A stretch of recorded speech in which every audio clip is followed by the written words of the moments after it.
გამარჯობათ მეგობრებო, თქვენ წინაშია F90 M5. ძალიან ბევრი თხოვნა იყო რომ 8 ცილინდრიანი გადაგვეყო და შევარჩიე F90 M5, რადგან F90 M5 არა მარტო მდიდრული ავტომობილი, არა მარტო საოჯახო ავტომობილი, ამას დრიფტი რო არ შეეძლოს, ძალიან ცუდი იქნებოდა და ზუსტად ეხა გაიგებთ, რასაც გულისხმობ. წავედით.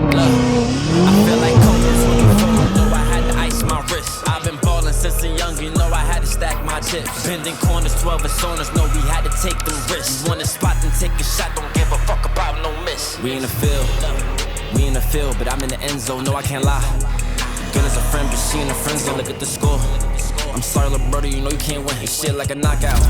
I punch like take when I aim at his chin. So we in the back of the back. Last name drip real shit, so you know I get drippy. You ain't on my side, ain't on my team. Yeah, I'm running the city. Don't gotta ask if it's with me. Yeah, I play the block like a Wimby. I shoot till it's empty. Sticks in the back of the Bentley. ნახავთ მეგობრებო შესანიშნავ კადრებს. ნუ შეუძლია კიდევაც დრიფტი, შეუძლია კიდევაც დრაგ რეისინგი, ეს ვიდეო არ გადაახვიოთ, რადგან ამ ვიდეოს ბოლოს ამ შესანიშნავ ავტომობილს აუცილებლად 412-ზე გავზომავთ და გავტესტავთ და რატო გავტესტავთ გეტყვით ყველაფერს ცოტა ხანში. ნუ რაც შეეხება არ შემიძლია არ შევეხო ამ სილამაზეს, ამ ლამაზ ფერს, British Racing Greens. ეს არის ინდივიდუალ პაკეტი, რომელიც გამოირჩევა უფრო მუქი მწვანე ფერებით და ასევე ორი ფერი აქვს სალონი. ნუ მაგას სალონზე უკვე სალონში რო გადავარ, სალონზე ვილაპარაკებთ და ასევე არის competition პაკეტი. Competition პაკეტში, ნუ გეცოდინებათ არა მარტო M5-ებში, M3-ებში, M4-ებში, ეს შავი დეტალები რაც დაყვება ეს შიტოქზე, თუნდაც ეს გრილები, competition-ი რო აწერია შავად, ანუ არა competition-ებს, ნუ ნიკელები აქვს ეს და შავის არკეებით, შავი დიფუზორი და ნუ ესეთი რაღაცები გამოყოფს ხოლმე competition პაკეტს. ასევე სალონში ძალიან ბევრი სხვაობები გვხვდება competition პაკეტში, რადგან ეს ინდივიდუალური პაკეტია, განსხვავებული სალონის ფერი აქვს და სალონზე, როგორც გითხარით, სალონიდან მოგიყვები და ნუ 8 ცილინდრიანი ჩემი სფერო ზოგადად არ არის, ვიცით რომ 8 ცილინდრიანები არ მიყვარს, მაგრამ რამოდენიმე პრობლემა რაც არის და მინახია და შემხედრია, ნუ გეტყვით ჩემას გაგიზიარებთ აუცილებლად. ამ კონკრეტულ მანქანაში დევს S63 4x4 8 ცილინდრიანი. ნუ S63 N63-ზე დაფუძნებულია და N63 თაობას აგრძელებს, მაგრამ N63-თან ვისაც კი ქონია შეხება დარწმუნებული ვარ, რომ ყველამ ძალიან კარგად იცით, რომ პრობლემური ძრავები იყო. ნუ ამ შემთხვევაში, რადგან M სერიაში დევს S63, ძალიან ბევრი ნაწილი პორშინის შატუნი კალენვალი შეცვლილია და უფრო პერფორმანსის მხრივაა განვითარებული და უფრო მეტი ჯანის ამოღება შეიძლება და უფრო ესე მარტივად რო გითხრათ, ჩვენი ქართული ხელების ფათური შეგვიძლია სურში და ბევრი ცხენიზალის ამოღება. რამოდენიმე ცნობილ პრობლემაზე გეტყვით 3-4-ზე, რადგან თქვენ ძალიან კარგად იცით, რომ მე 8 ცილინდრიანთან შეხება არა მაქვს, მაგრამ რაც მქონია და პრობლემა მინახია, მაგ პრობლემებზე ჩემი გამოცდილებით მოგიყვებით ყველაფერს. პირველი ცნობილი პრობლემა რაც არის, ნუ N63 ძრავებიდან მოვყვება თაობებს, მოვყვება კლადიში. ნუ კლადიში არა მარტო N63 ძრავიდან S63 ძრავზეც პრობლემურია, მაგრამ რადგან ახალი მოდელია და ჯერ გარბენი ბევრი არ აქვს, ჯერჯერობით იმდენად თავს არ იჩენს, მაგრამ დარწმუნებული ვარ, ნუ 8 ცილინდრიანების პრობლემა ზოგადად და არა მარტო 8 ცილინდრიანების პრობლემა, M სერიის ძრავების პრობლემა წინა თაობებში S54 რო ავიღოთ, ნუ V10 რო ავიღოთ, თითქმის ყველა M სერიას აქვს კლადიშის პრობლემა, რადგან უფრო მეტ პერფორმანსს ვიღებთ, უფრო მეტ თუნდაც ბუსს ვერავთ და ეს ყველაფერი უფრო მეტად მიდის კლადიშის ზეწოლა და უფრო მარტივად და მალე ფუჭდება. ნუ რაც შეეხება გითხარით კიდევაც ეს კონკრეტული მანქანა თავიდან ბოლომდე სტოკია, ძრავი გაუხსნელია, ასევე სტოკ ტურბოებზეა და დღეს გითხარით რომ იქნებოდა დრაგ რეისინგები. ბარემ იმასაც გეტყვით, რომ ეს კონკრეტული ავტომობილი საქართველოში არის ყველაზე ჩქარი, ანუ ყველაზე ჩქარი სტოკ ტურბოში M5 და მაგას დღეს თქვენთან ერთად გავიგებთ. აუცილებლად გაჩვენებთ გარბენებს და გაჩვენებთ თუ რა დროში დადის. არ დაგვავიწყდეს, ეს ავტომობილი არის ყველაზე ჩქარი სტოკ ტურბოში, ნუ ყველაზე ჩქარი M5 წვავს საქართველოში, მაგ მანქანას აუცილებლად გადავიღებთ. დაგვირდით თქვენ ჩვენ ვიდეოში, წინა ვიდეოში ნახავდით, რომ 2D ტურბოზე ვაწყობდით M5-ს. ნუ მაგ M5-თან დღეს მივალთ, იმიტომ რომ ჩვეულებრივად ქალაქის საბურავები გვიყენია ამ ავტომობილზე და ნახავდით clips, რომ დავადუღეთ ყველაფერი და შესაბამისად 412-ს ვერ გავზომავთ ამ საბურავებით. საჭიროა პოლუსლიკები და ჩვენ მეორე M5-დან დღეს გადმოვიტანთ დისკებს თავისი საბურავებით და აი შესანიშნავ დროს დავაფიქსირებთ შესანიშნავი საბურავებით მეგობრებო. ნუ მეორე ცნობილი პრობლემა რაც არის 8 ცილინდრიანების და ზოგადად N-ის და S-ის 63-ში გულისხმობ, არის კლაპნის სალნიკები რა. კლაპნის სალნიკებს იმენა დედა ეწყნება სულ რა. ну ალბათ არ ვიცი რა, ანუ გალოკები ესე როა დაწოლილი უფრო მაგიტო იწყებს ბოლოს თუ ანუ კონსტრუქცია, ანუ არ ვიცი, არ მაქვს შეხება, ძრავის ხელოსანი არა ვარ, მაგრამ X იმყოლია 4 და 4 და სულ ბოლავდა და კლაპნის ანიკების პრობლემა ქონდა. კიდე ერთი დიდი პრობლემა რაცა ზოგადად ახალი თაობა ძრავების არის კლაპნის ანუ გნეზდოების თავები რაც არის ძალიან ბინძურდება. ნუ ეგ იმის ბრალია რომ პორშინში სადაც შუაში პორშინია, გალოკაში სადაც ეჭირება გვერდზე აქვს ინჟექტორი, ანუ ინჟექტორი პირდაპირ პორშინში აფქვევს, ანუ გარედან ცივ კოლექტორზე დაყენებული აღარ აქვს ახალთაობა ძრავებში ინჟექტორი და რადგან პორშინში პირდაპირ ცილინდში დევს და იქ აფქვევს, გარედან კლაპნებს არაფერი აღარ ეცხავს და იდეაში პრობლემა მე ვფიქრობ, რომ ეგ არის უფრო მეტად ეგ ნაგარი, როცა იწმინდება, ანუ კლაპანი ადის ჩადის და წვენდა ხდება სალნიკთან უშუალოდ, მაშინ იწყებს უკვე სალნიკი გაფუჭებას. მეოთხე პრობლემა არის ну, როგორც გითხარით, როგორც მესამე პრობლემა და მეორე პრობლემა, იქიდან გამომდინარე კლაპლის ანიკები რო ფუჭდება, სულ ბოლავს, ანუ 8 ცილინდრიანები, ძველი 8 ცილინდრიანი 2000 რავი 14-დან, 13-დან, 17-დან მოყოლებული ყველა 8 ცილინდრიანი ბოლავს. ანუ ეგ არის იდეაში კლაპნის ანიკების პრობლემა და ყველაზე ცუდი შემთხვევა არის, თუ კლაპნის ანიკების შეცვლით და ბოლი არ გაჩერდება, უეჭველი ცილინდრია დახაზული, რადგან რატომღაც 8 ცილინდრიანი მიდრეკილია ცილინდრის დახაზვისკენ და რატო ეგეც არ ვიცი, მაგრამ ცნობილი პრობლემა.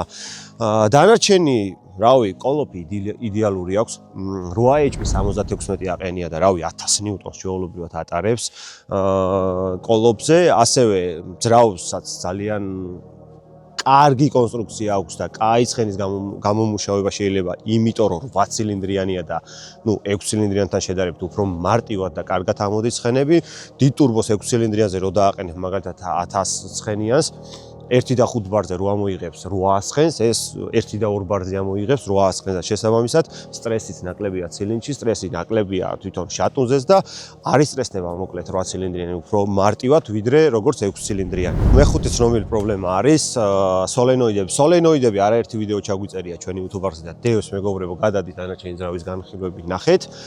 სოლენოიდები ყველა ძრავზე პრობლემური, ანუ ეგ იდეაში ზეთიდან გამომდინარე, ზოგი ძალიან ბევრს ატარებს, ზოგი რავი, ცუდზეც ასხამს და გინდა არ გინდა ეს ნაგარი ყველაფერი სოლენოიდზე ჩვეულებრივად აი ასე პატარა ბადესავით ბადი აქვს და იმ ნაგარი ედება ამ ბადეზე. მე სოლენოიდი წესიერ ვეღარ მუშაობს და ვანუსები თავისთავად წესიერ ვერ მუშაობს. ნუ ამას 4 სოლენოიდი აქვს და თუ რომელიმე ვანუს ერთ ვანუს დაგიწერთ ან რომელიმე ერთ სოლენოიდს თუ ერთს მოხსნით მიზან შეწონილია რომ 4-ვე მოიხსნას, გაირეცხოს და 4-ვე იდეალური დაყენდეს.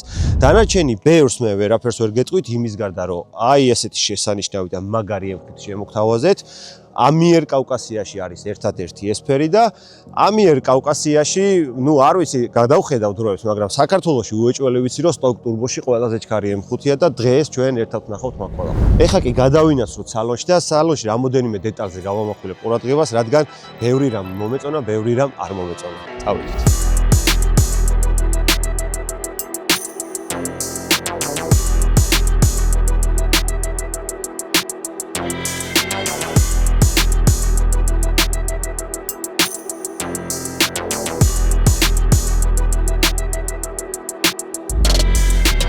ნახოთ აბა რას იძამს ჩვენი ყველაზე ჩქარი სტოკ ტურბო M5.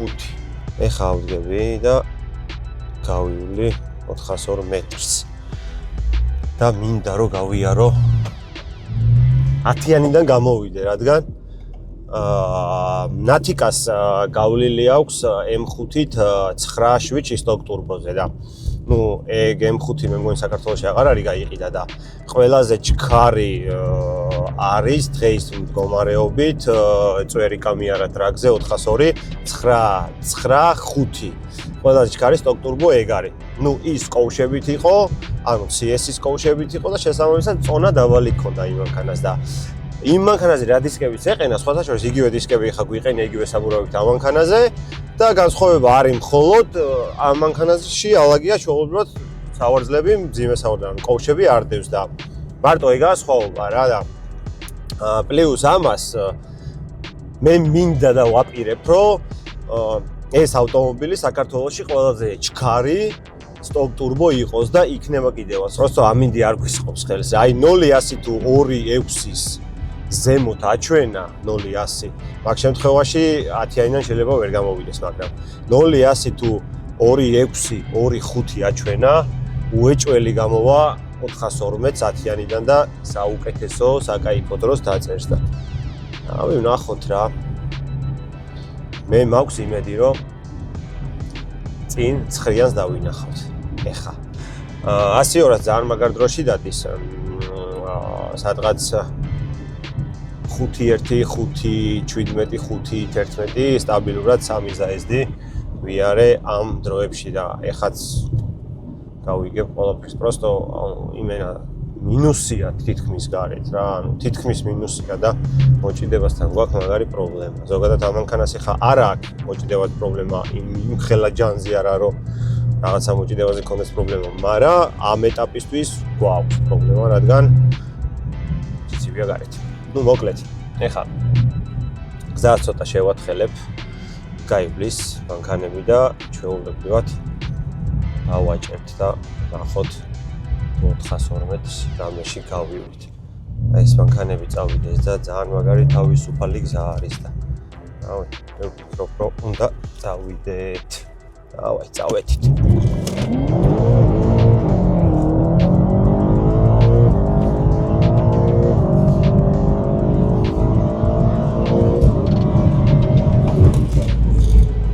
მედია გაზდომა 402 მაგარი წავიდა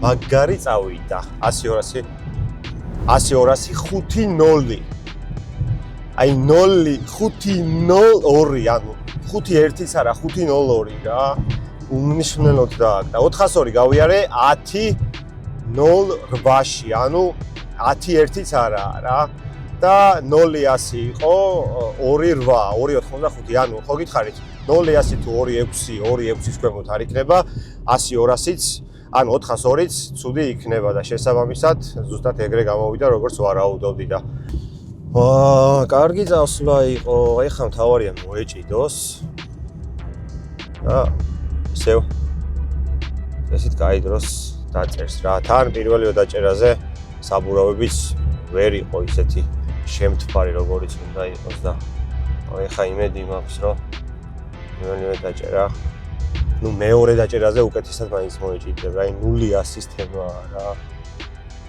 ყოველთვის არის პრობლემა 402-ში 0-100 და აქაც იგივე პრობლემა გვაქვს ვერ ვეჭიდებთ მაგრამ მაინც მოვაჭიდია ეს ავტომობილი წავიდეს ახლა და შემეძლება ეგრევე დაჭერა დავაი წავედი ბევრი ბუქსავა რა ისე ვიბუქსავ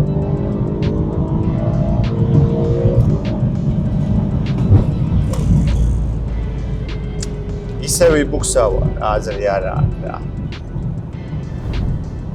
2-9 იყო ეხან 0-100 და ანი ბუქსავა და 100-200 იყო 5-0-9 და 1.4 მილი იყო 10-0-8 ისევ რა.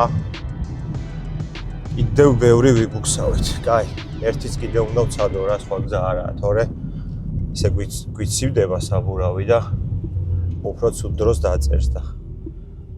მოდი ახლა ვცებ ერთს. მალევე რა. მოგოთ ეს მანქანები უნდა გავუშვათ.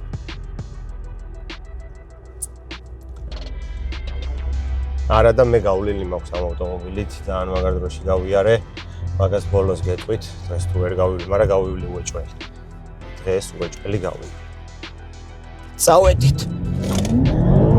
მაგარი ბუქსავა კიდე რა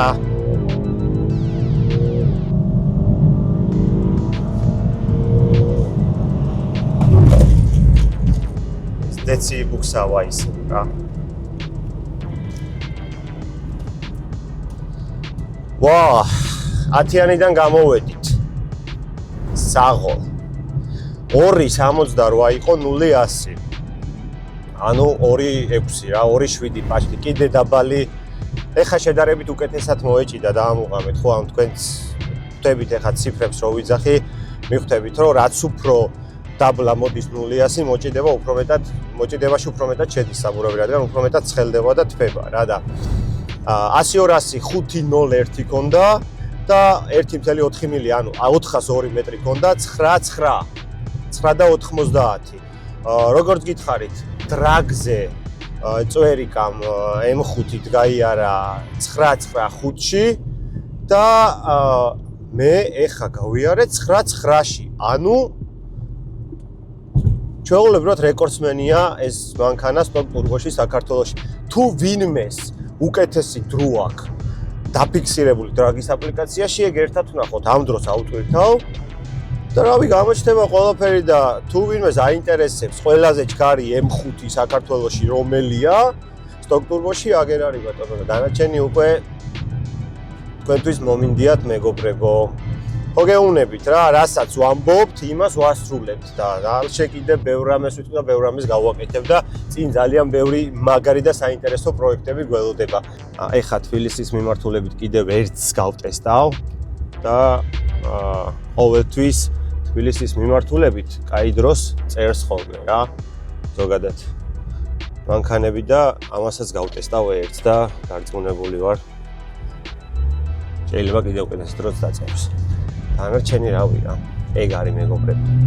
რაც თქვით, ზუსტად ეგრე ამას ეხა ავტვირთავ დრაგის აპლიკაციაში, აი დაიმახსოვრეთ 9.9-0-ში გავიარე 402 მეტრი, 100-200 გავიარე 5.01-ში და 0-100 გავიარე 2.68-ში, 2.68-ში. მიუხედავად იმისა, რომ 0-100-ში არ ეჭიდება 402 გამოვიდა 10-იანიდან. აი, საუკეთესო დროებია, საუკეთესო დროში დადის ეს მანქანა რა. თავიდან ბოლომდე აწყობილი ჩვეულებრივი სიდენიებით. აი, რავი რა, არც CS-ი, არც კოვშებითა არაფერი. მენა ჩვეულებრივი ინდივიდუალი ამიერკავკასიაში ერთი ძალია ესეთი მანქანა და ეგეც ყველაზე ჩქარი კონსტრუქტორ ტურბოში საქართველოში. წავედით ახლა ამოტრიალდეთ და ცოტა მერე უკვე ერთს კიდე დავაჭერ და ცოტა მერე მინდა გავამახვილო ყურადღება სალონზე, ინტერიერზე, რადგან სალონზე არ გვისაუბრია, დაგვიდით რომ სალონზეც ვისაუბრებდი, იმიტომ რომ ძალიან ბევრი რამე მომწონს, ძალიან ბევრი რამე არ მომწონს დეტალები და პლუს ამას გარედანაც ვისაუბრე ძალიან მოკლედ, რადგან ანუ მე ზოგადად უფრო F სერიაში M3, M4, M2 და ნუ ამ მოდელების მოყვარული ვარ და რადგან ეს მოდელი მე არ მყოლია, ბევრი ამ მოდელზე არ ვიცი, მაგრამ მაქსიმალურად ჩემ აზრს დავაფიქსირებ, რა მომწონს, რა არ მომწონს და რითია განსხვავებული და რითია განსაკუთრებული ეს ავტომობილი. გეტყვით ყველაფერს აბსოლუტურად.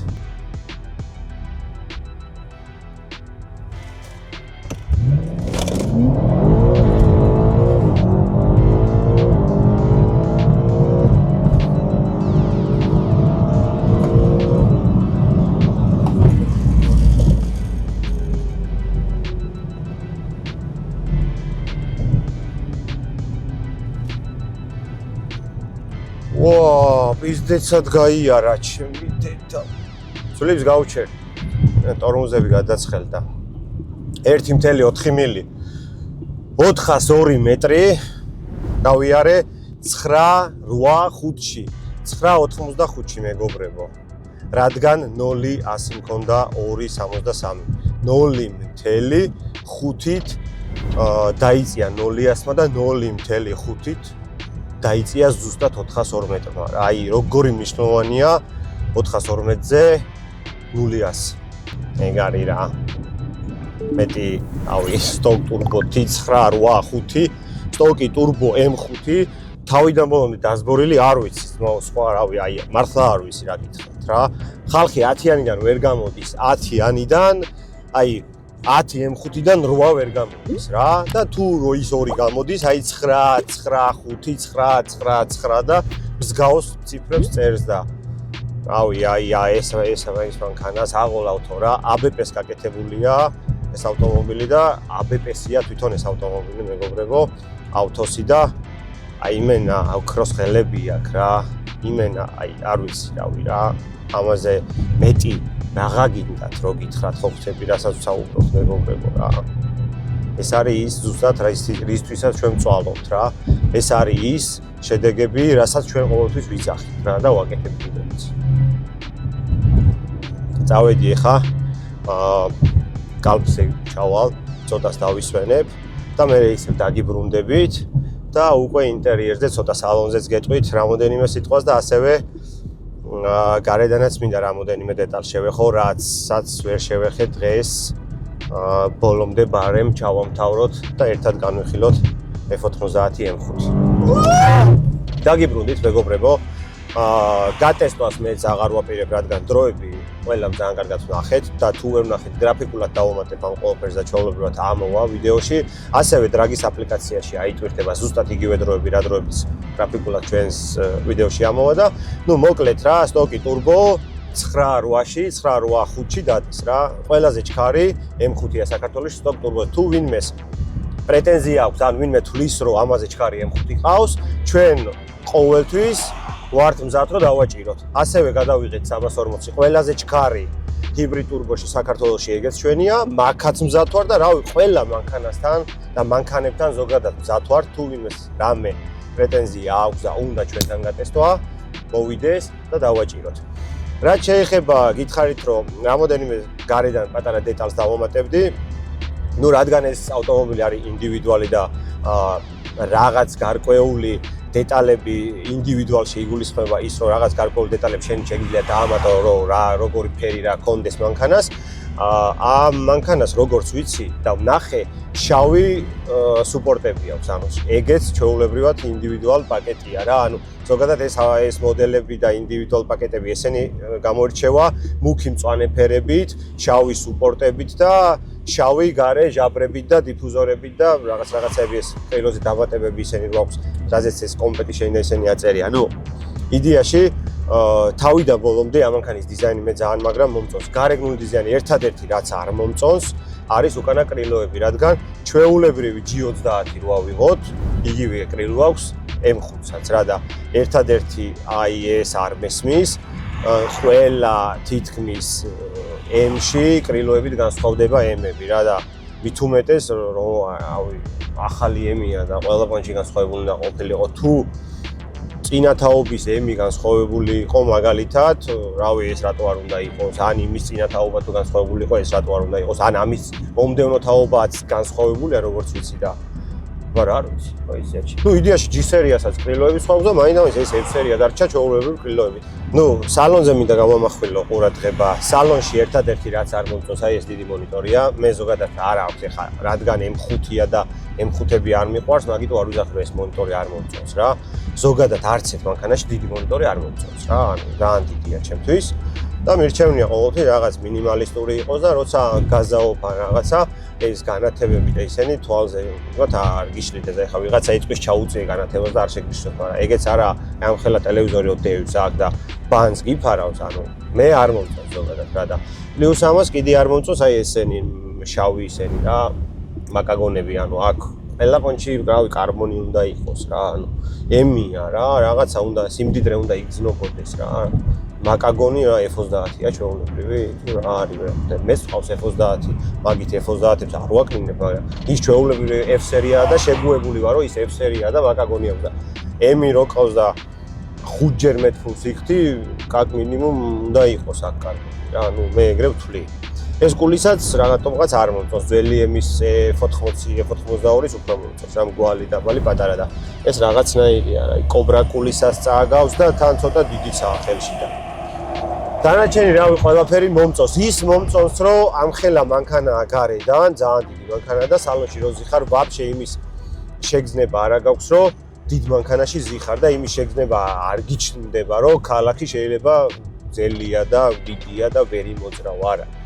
მთელი 3 დღე ამ მანქანით მოძრავ და აი ჩვეულებრივად მოძრავ, ჩათვალე რავი მეორე სერიაში მგონია მართლა თავი ისე კომფორტულად დავდივარ და მოძრავ. მე-5 სერია და კომფორტულია მესმის, მაგრამ მე სიგრძე და სიდიდეში საუბრობ ამ ყველაფერთან. რავი, ჩემთვის შემაწუხებელი გზნობა არ ყოფილა ამ ხელა მანქანაზე გადმოჯდომა. თან მომწონს და თან არ მომწონს ეს საჭე, აი ჯერ ვერ შევეგუე F-სერიის საჭე. M3 M4-ის უფრო მოწონს, უფრო მინიმალისტურია და აი უფრო სპორტულში გადის, ვიდრე ეს რაღაც ეს დიდი ეს კნოპკები და ისინი მაუსები და ისინი არ მომწონს, მაგრამ სავარაუდოდ რომ მყავდეს და ერთი კვირა 10 დღე მანქანით მოძრაობდე, უეჭველი რაღაცას შევეგუებოდ, მაგრამ ამ ეტაპისთვის ეს არ მომწონს. რავი, დანარჩენი ყველაფერი ისია, როგორც უნდა იყოს რა. ჯიგრულადაა კარგადაა განსხვავებული სალონის ფერი აქვს. აღნიშნე კიდევაც სალონის ფერით განსხვავდება ეს ავტომობილები. ორი ფერი აქვს, ზუსტად არ მახსოვს მეორე რომელი ფერია, მაგრამ ორივე იდეალური და შესანიშნავი ფერია და ამ მანქანას არ მაგრა უხდება ის ფერი რა, ანუ გარედან მწვანე, შიგნიდან ეს რაღაც გუჩის ფერში მგადის ხო, რაღაცნაირი გუჩის ფერია რა და ძალიან უხდება, მდიდრულია რა, იმ მდიდრულ მანქანაში ზიხარ. ნუ M5 როზე ხარ, სადაც მდიდრულ მანქანაში ზიხარ, მაგრამ ზოგადად თან ინდივიდუალი რო ყავს ესეთი თემა რა, ასწორებს ესეთი რაღაც პარალელები რო ერთმანეთზე გავლებული და შეხამებული ყველაფერი ერთად.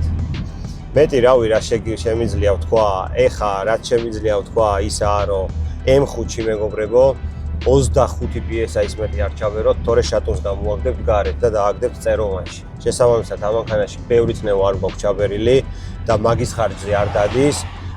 დადის სწორი, ლამაზი და კაი ნასტროიკის ხარჯზე. რაღაცა ქაჯურად არ გვაქვს გაკეთებული და ნუ ჩააპროგრამებთ ახლა იმ ხუთებს და ნუ დააყრით Porsche შატუნებს რავი ბანზე მოერიდეთ მაინც. და რავი რა, დადის, როგორც უნდა დადიოდეს, იმაზე მეც დადის დღეს ეს მანქანა და ეხლა კი წავიდეთ ქალაქში, ჩავიდეთ. რამე კარგი ადგილი შევარჩიოთ და დავემშვიდობოთ ერთმანეთს მეგობრებო. ეხლა კი დროა წავიდეთ თბილისში.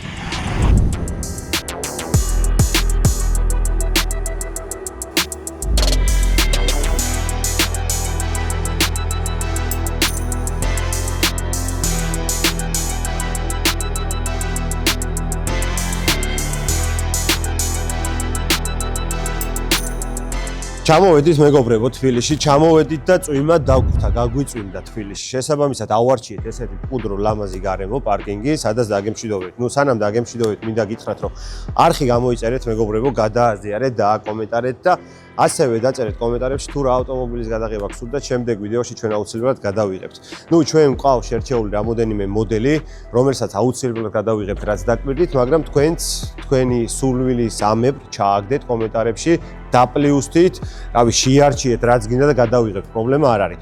ასევე წლევანდელ წელს ძალიან მაგარ შოუს ვიწყებთ, გამოწერილი უნდა გქონდეთ ჩვენი არხი, რადგან ამ შოუში ძალიან ბევრი მაგარი საჩუქარი გათამაშდება და რო არ გამოგჩეთ მოკლედ ეს ყველაფერი ჩვენ არხზე, გამოიწერეთ, გადააზიარეთ და ძალიან ბევრი დააკომენტარეთ, რადგან არხიც განვითარდეს და ჩვენც სტიმული მოგვეცემა ამ ყველაფრის კეთების. რაც შეეხება, მე კიდე გემშვიდობებით, შევხვდებით შემდეგ ვიდეოში.